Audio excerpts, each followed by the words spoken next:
About 30 years ago, Dr. Elizabeth Reith-Paula was writing her dissertation on natural family planning in Germany.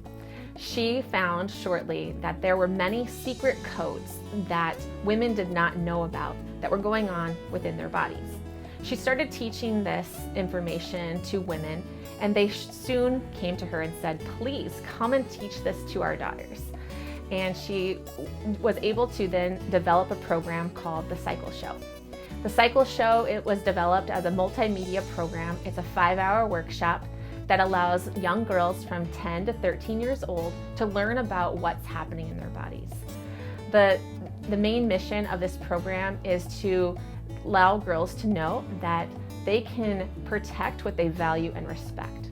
So if we teach young girls about what's happening in their reproductive health as they're going through puberty, they are going to be able to move forward without shame of being a woman. They're not going to be upset about getting their periods. They're going to understand why it is so important and essential to their health that they are able to actually understand, embrace, and be able to support and protect their natural fertility. This is really the same mission that Guiding Star Project has. So when I came to our CEO, Leah Jacobson, and said, can we bring the Cycle Show into our Guiding Star centers? She, of course, said, yes, let's do it. So this year, we have begun a partnership with My Fertility Matters Project of Germany with the Guiding Star Project of the US. The goal of the Cycle Show is to have private workshops within our Guiding Star centers, but also to be able to present the workshops in the public and private schools at the 5th grade level.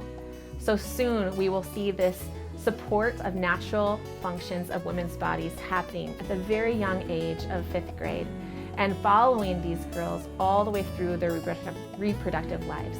My favorite scene in the Cycle Show is the time of conception.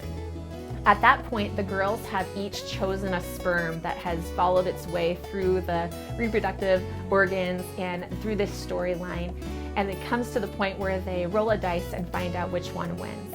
Of course, one sperm wins, and some of the girls are very upset. They're like, oh, my sperm didn't win.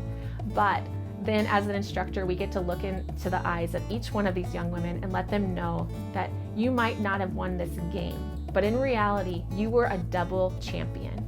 This part of your mother's body and this part of your father's body came together to make you.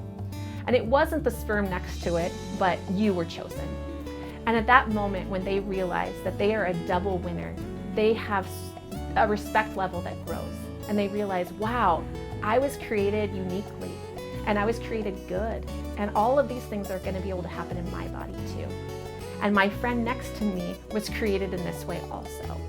And it's in this way that young women are going to be able to understand the dignity of their lives, but also the dignity of those that are next to them and those that they will actually be able to produce in their future.